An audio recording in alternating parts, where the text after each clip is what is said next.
A Study in Magic by Books of Change. Chapter 46.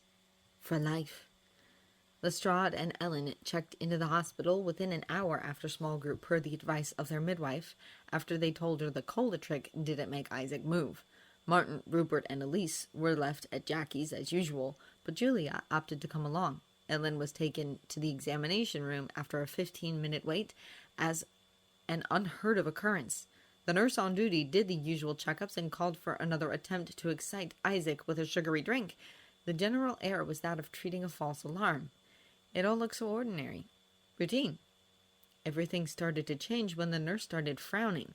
She called in reinforcements and a doctor.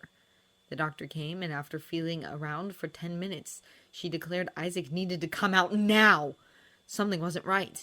Lestrade hadn't seen a C-section before, but he was used to seeing and even touching human blood and guts, being a police officer in serious crimes, so he stayed for emotional support. Ellen needed it. She didn't say anything, but wouldn't let go of his hand.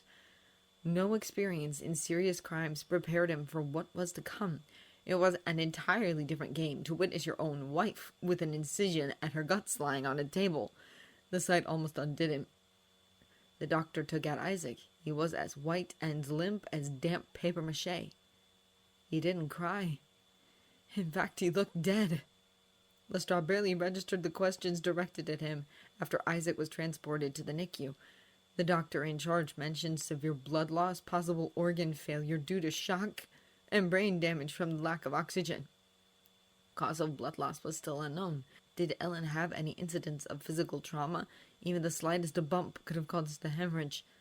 Then the doctor said Isaac will have to go through an immediate blood transfusion. That snapped Lestrade into high alert. "You can't!" Lestrade stuttered. "I have a red blood type. It's genetic. I got a blood transfusion as a dot, and though it didn't kill me, it caused all sorts of problems." "What is the name of the blood group type?" asked the doctor. Lestrade frantically tried to remember what Robert told him last year. "Magus. It got registered at the ISBT 5 years ago." Lestrade soon found himself sitting on the floor because he couldn't prop himself up anymore.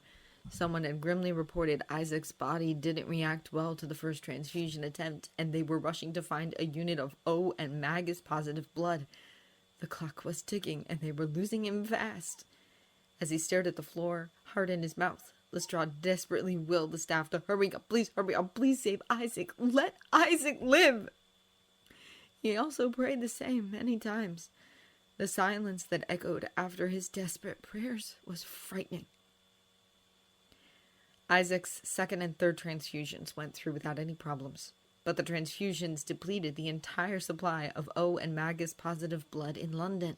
The hospital wanted at least 6 pity units in reserve, just in case Isaac needed it later, which wasn't unlikely.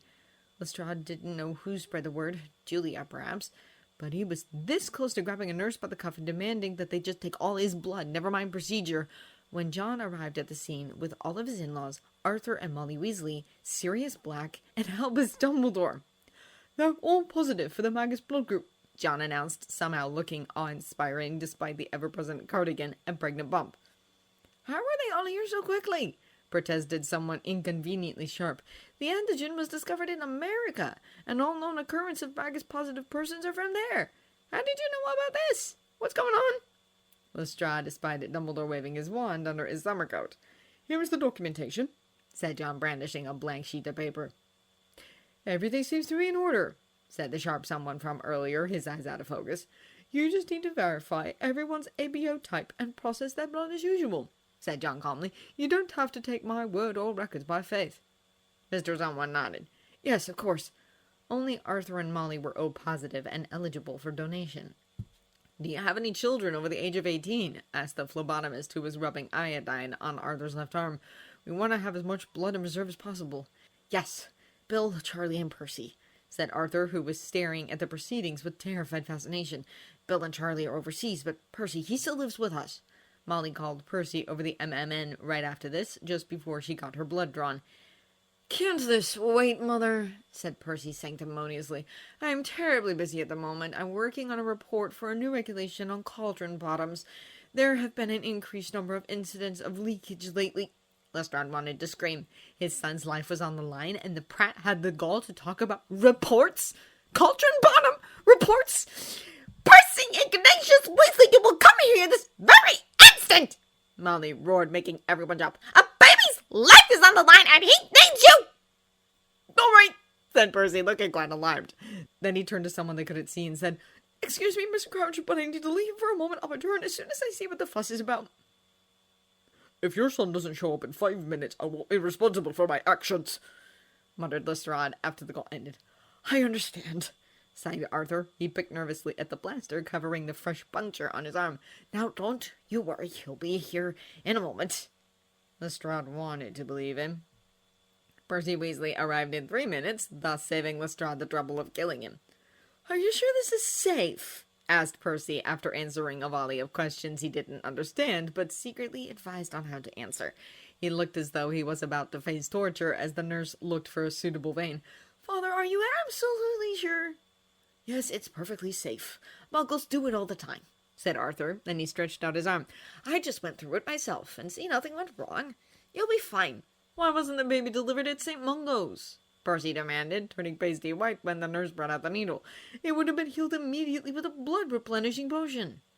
Mrs. Lestrade is a Muggle, Percy, said Arthur wearily, after modifying the nurse's memory. Besides, the baby lost too much blood. He doesn't have the strength to eat on his own. Arthur was forced to use the stunning spell on his own son because Percy lost it when it came time to actually insert the needle. He just couldn't stomach the idea of a hollowed needle going into his arm while he was still conscious. Lestrade told himself it was no good to call the person who could save your child a coward as he watched the nurse mechanically draw blood from a stunned Percy. The vacant look on the nurse frightened him to the core. He also wondered if they'd get enough blood from a magically stunned person as Arthur squeezed Percy's hand for him. Good job, Percy, said Arthur brightly after the nurse was done. You've done very well. Thanks to you, Isaac has a sporting chance of living. I should hope so, said Percy with a would-be dignified voice. That was very uncomfortable. I've never been more thankful for wizard healing. Well, I had better go now, Father. I told Mr. Crouch I'd return as soon as I can. Don't move too quickly, Lestrade muttered as he watched the nurses transport the blood back for processing. You just give away a pint of blood. You'll black out if you do. No showers for the next 24 hours. Eat well and drink lots of water. Yes, Mr. Lestrange, said Percy pompously as he got unsteadily to his feet. It's Lestrade, Lestrade growled. Percy was abashed. Sorry, sir. He apologized quickly. No, sorry, that was uncalled for, said Lestrade wearily. Thanks, this means a lot to me. He went to visit Ellen after talking to the doctor in charge. She looked pale in her pastel blue nightgown that had teddy bear patterns. Lestrade practically collapsed on top of Ellen, and they held each other tightly. For a while they just sat there, feeling exhausted to the marrow. They finished giving Isaac his third blood transfusion, Lestrade reported at length. He responded well. They're going to put him on cooling therapy soon. What's cooling therapy? They'll put him on a chilled blanket to lower his blood temperature. They're basically putting him in a state of hypothermia to shut down his body so it won't take away the blood his brain needs, and his brain is the highest priority right now. They're going to keep it up for the next 72 hours. Oh. They sat for another long moment. Even if he survives, he might not be okay, said Lestrade brokenly. All the delays to get him the right blood, plus that failed first attempt. He might have severe brain damage. The doctor said he might develop cerebral palsy, cognitive impairment, or hearing and vision loss later. Ellen, can we do this? It was their worst fear, having a disabled child. Ellen had worked for an adult home for the severely mentally retarded ones, and she barely lasted a year there. For the residents of the home, self-awareness was an unknown quality. Lestrade had seen less severe cases plenty of times, and what had struck him the most was how even eating normally was a luxury for these people. Could they raise a son like that? A son who would have to depend on caregivers for the rest of his life? Would he end up like those lowlifes who abused their mentally disabled children because they couldn't cope? We need to pray, said Ellen. Only God can help him now. We've done everything we humanly can. Now it's up to him. I know God can heal him. Then she started to choke up. And even if God says no and he doesn't make it, I know he'll be okay. And so will we. I don't have the kind of faith you have, Ellen, Lestrade mumbled. That's okay, said Ellen shakily. It's not about how strong your faith is. It's about how trustworthy is the thing you put your faith on. Ellen and Lestrade were cleared to visit Isaac a couple of hours later. We've connected him to a ventilator because his lungs aren't working 100%. Otherwise, he's doing pretty well, and his body responded well to the latter blood transfusions. You'll be able to take him home once he's finished with cooling therapy and he starts breathing on his own," said the doctor. So he's in the clear? Is his brain going to be okay? asked Ellen. The doctor didn't reply. The NICU was only a few halls away from the patient rooms where the new mother stayed at, yet the trek was among the longest Lestrade ever took. He dragged every step as he both dreaded and longed for the sight of his son. They had to stop just beyond the door that separated the NICU from the rest of the hospital. All visitors had to wash their hands because the infants inside were fragile, susceptible to infection. Lestrade scrubbed his hands clean. It was eerily quiet inside the NICU proper. Lestrade caught a glimpse of a baby no bigger than one of his palms. It looked like a clay doll. He wondered how big Isaac was and felt distressed when he couldn't remember. Ellen suddenly stopped and grabbed his arm. Lestrade followed her line of sight. There was Isaac, lying inside an isolate.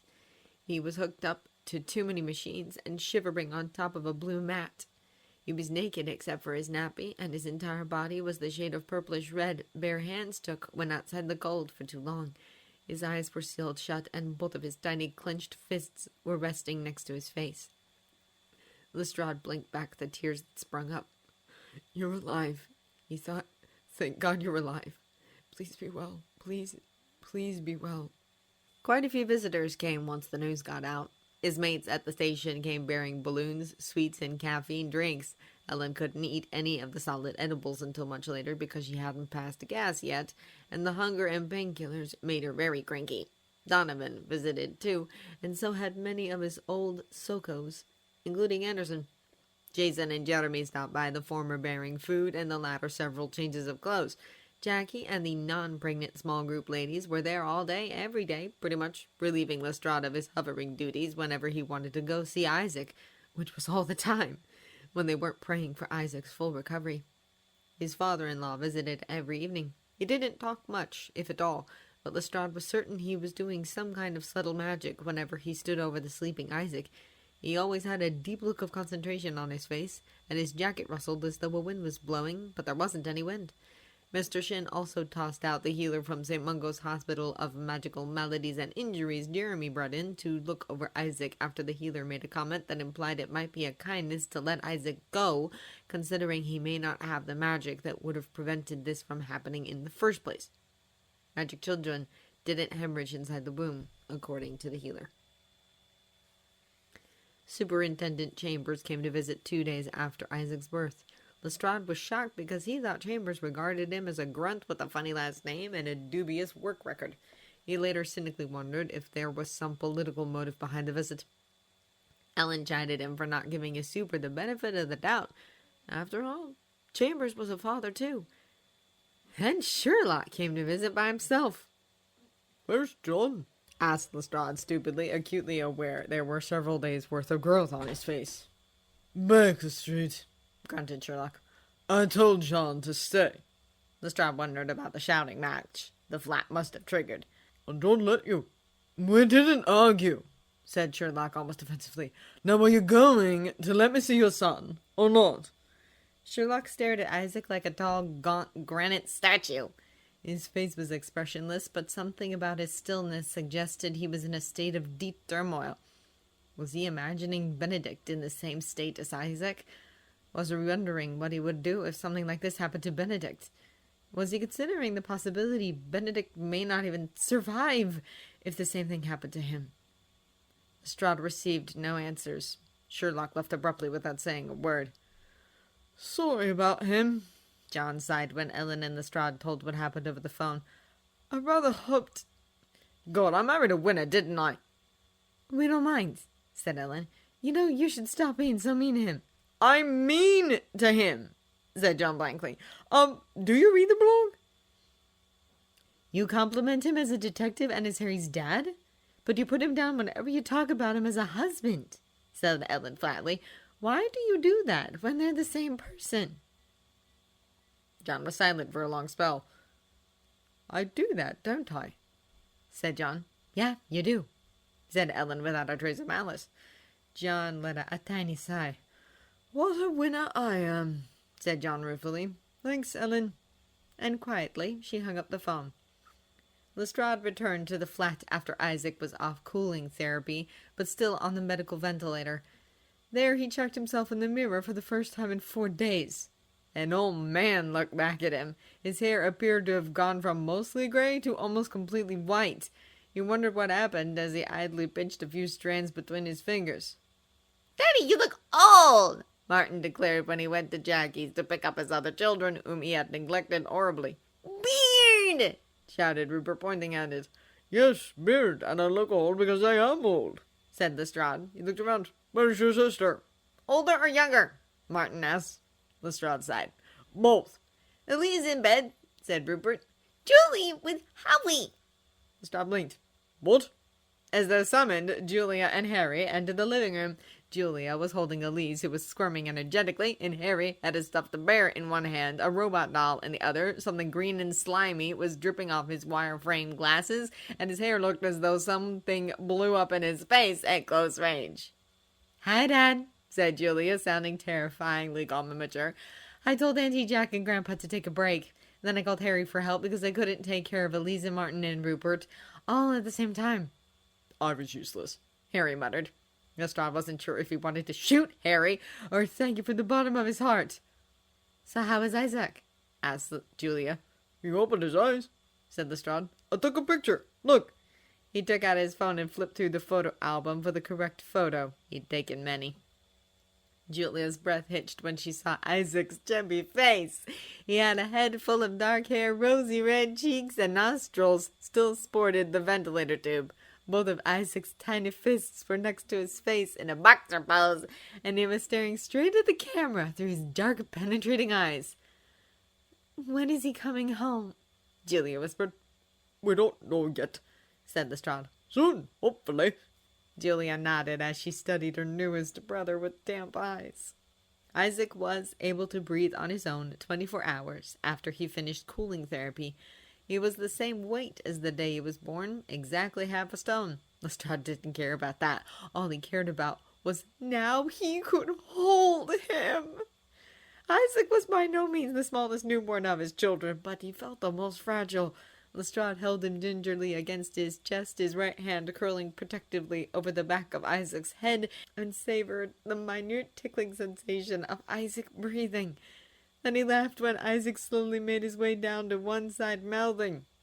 Hungry, yep, he said, feeling a tear slide down. You better go to Mummy. Ellen wept openly as she held Isaac. "Oh, praise God, she whispered, facing the ceiling and clutching Isaac. Then she looked down, her eyes overflowing with tears, and kissed Isaac's head. "Hi, baby." There was a lot of crying when the small group reconvened early that day to celebrate. "Your child is seriously God-blessed," Becky declared, drawing a large circle with her hand and then pointing for emphasis. "If Alan didn't have the foresight to talk to her midwife, if Greg didn't know he had a rare blood type, if Julia wasn't there to contact everyone, if John didn't know all those people who had the same rare blood type as Greg, Isaac only made it because everything works so perfectly together. If this isn't a miracle, I don't know what is." "It was so godful," Ellen said fervently. "We came at the perfect time. The doctor said if we'd come earlier, they might not have noticed something was wrong and sent us back home, and he would have died." She paused for a moment to collect her composure and brush away the fresh onslaught of tears. "I knew he was going to be okay," said Ellen more calmly. "Even when the doctor said he might have brain damage, even when no one could tell me if he was going to be okay, I knew he was going to be fine. Even if he died, I knew it was going to be okay because God is taking care of anything. But I just knew he was going to be okay, one way or another." All of the Weasleys came to visit the day Isaac came home, including Arthur and Molly's two eldest, Bill and Charlie. Thought good to have lived overseas, said Lestrade after shaking their hands. We came back home for the World Cup finals, said Bill. I wish I came earlier. I would have donated blood too. "Me too, and I wouldn't have passed out," said Charlie, grinning. Lestrade was able to take a good look at the entire clan while everyone oohed and ahed over Isaac. There were 7 kids in total, 6 boys and a girl. Lestrade felt a ridiculous sense of competitiveness against Arthur for one-upping on him. 3 of the boys were built like Arthur, who was tall and lanky, and the other 3 boys, which included a pair of identical twins, took after their mother, who was short and stocky. Everyone had freckles and red hair, though Arthur's temples were gray, and there were streaks of silver in Molly's hair. Lestrade was about to pass over Arthur and Molly's gray hairs until he noticed Percy. The tall one with short hair, wearing horn-rimmed glasses, had several white hairs peeking through the bright ginger. Did your hair turn grey after giving blood? Lestrade asked in a low voice. Well, I only noticed the greys about 2 days afterwards, said Arthur, rubbing his neck. I didn't think much about it, because I was expecting it to happen sooner or later, but Molly started to worry when Percy sprouted white hairs too, so we all took a trip to St. Mungo's. We lucked out. Remember Robert Donghee-Ju? He started working at St. Mungo's since this week. He checked us and gave us a clean bill of health. What did he say about the white hairs? Something about a person gives away a bit of their life when they give someone else their blood, said Arthur, frowning in concentration. I didn't quite understand what he meant by that, but apparently when a witch or a wizard donates blood, they often manifest white hairs, which is their magic's way of representing the life that was drained out. Lestrade ran a hand through his almost entirely white hair. Makes intuitive sense, I suppose. The sea of visitors was now taking turns holding Isaac. As though apologizing for the fuss he raised over his birth, he remained remarkably calm as he was passed from one person to the next. Come on, Percy, you should hold him at least once, said one of the twins after handing Isaac back to Lestrade. Percy looked deeply reluctant as Lestrade approached. He's not a bum, you know, said Lestrade. Just the boy you saved. Thank you so much, by the way. Percy hesitantly reached out as he said stiffly, You're welcome. He'll be as comfortable as you are, said Lestrade, passing the baby over. Just make sure you're supporting his neck. Yes, sir, said Percy, taking Isaac in a manner that suggested he was handling volatile and explosive material. Everyone sniggered as Percy just stood there stiff and awkward, with Isaac snuffling against his chest. Oh, you're natural, Percy, cooed Molly. Look how comfortable he is. He likes the man hands, said Ellen as she took a picture. Percy flew into panic when Isaac started to whimper and squirm. Why is he doing this? I didn't do anything wrong, he exclaimed. He's just tired, said Ellen, kindly taking Isaac back. He had a long day. Having a new baby would make going to the Quidditch World Cup very difficult, wouldn't it? Said Molly. Yeah, I was expecting him to pop up 3 weeks later, said Lestrade. It's going to be many sleepless nights and dirty nappies from now on. I need to stay. You can go, said Ellen, patting Isaac's back. No, I want to stay home, said Lestrade firmly. Arthur, you can have my ticket if you want it. I'm well set, said Arthur, smiling. What about Julia and the others? I could take them with my brood if you like. My brothers-in-law are taking them, but thanks for offering. You met them before, yeah? Right on cue, Jeremy and Jason made their presence known. Bill and Charlie recognized them immediately. The Shin brothers, Charlie breathed. Never thought I'd see you two here. Jason wiggled his fingers and Jeremy beamed in an overtly friendly way. Quidditch star and our old head boy. Charmed, drawled Jeremy. I heard your old house lost its winning streak for the last 3 years. The quality of Slytherins must have gone further downhill since you left, said Charlie, beaming in a cheeky but good-natured way. One could argue Gryffindor's current winning streak is only propped up by a certain famous someone, and not because of any improved quality of its members, Jason shot back. If I led Slytherin, we would have had a different story. But you're not in Hogwarts anymore, said Bill, and how can you be so sure? Winning against your old house was easy, said Jeremy haughtily. Your lot is all will and passion, but no winning strategy. Jeremy, said Jason, frowning as the twins, Ron and Ginny, rose up in anger. I'm just saying, said Jeremy, shrugging his shoulders artfully before putting on a deeply contrite face. I'm sorry, I shouldn't have brought up old rivalries. Even if I was still a student, I wouldn't have begrudged Gryffindor's win at all. You've worked hard for it. Those words mollified the Weasley children, but Jason continued to regard his brother with a stern and foreboding expression. Lestrade never realized this before, but Jason looked alarmingly like his father when he was serious. At any rate, Lestrade had enough of the unexpected demonstration of Gryffindor-Slytherin rivalry. Sorry, but visiting hours are over, said Lestrade. I'm really sorry, but Isaac needs his bottle and nap. I'm sorry you can't go, said Arthur as his family prepared to depart. Perhaps I could record it? I know how to use a Reno recorder now. No, I'm good, said Lestrade. My sister-in-law is working on something. I have no idea what she's doing, but she mentioned something about a magical alternative to video streaming. Ron and Jeremy perked up when he said that. She found a way to stream the game live, asked Ron. I guess, said Lestrade. She said give her another week, and I'll be able to watch it like I was there. A shrewd, calculating look flashed across Jeremy's face. What are you up to? asked Lestrade suspiciously. Just had an idea, said Jeremy, smiling in a disarming way. Don't worry, I'm not plotting to take over the world. Ron and I take care of the business side of Jackie's enterprise, and bless her, she rarely realizes how profitable her inventions can be. MMN, case in point. Lestrade couldn't argue against that. And the streaming spell she's working on is the other example. How? Wizards don't have telly. We don't need it, said Jeremy patiently. Just you wait. Jeremy left after bidding everyone farewell and promising to send an owl to Ron later. Jason followed him. So you work with him, huh? Said Bill to his youngest brother. How's he like? He's decent, said Ron, scratching his head. I didn't know he used to be in Slytherin, but it makes sense. He is that cunning thing. He is that, Bill agreed. When he and Jason were still at Hogwarts, none of the other houses could win the cup because of them. Those two showed me what it really means to be cunning. They actually sat down and analyzed where you can get the most house points, and then they organized the entire House of Slytherin into a point-earning machine. Jeremy coached all the younger students to target the teachers that gave the most points, and made sure they answered all the point-awarding questions in class and at the clubs those teachers led. That automatically stopped any house from earning too many points. Jason led the Quidditch team, said Charlie. His tactics were insane, but it worked. If you didn't stop him, he'd score 3 times before you could take a breath. If you did try to stop him, he'd trick you into fouling and he'd still score. Then he'd take a penalty shot and score again. It was crazy. Later, after all the guests left, Lestrade and Ellen talked about Hogwarts as they watched Isaac sleep.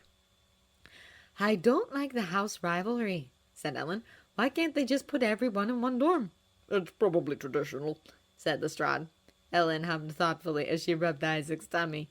Where do you think Martin, Rupert, and Elise will get sorted into?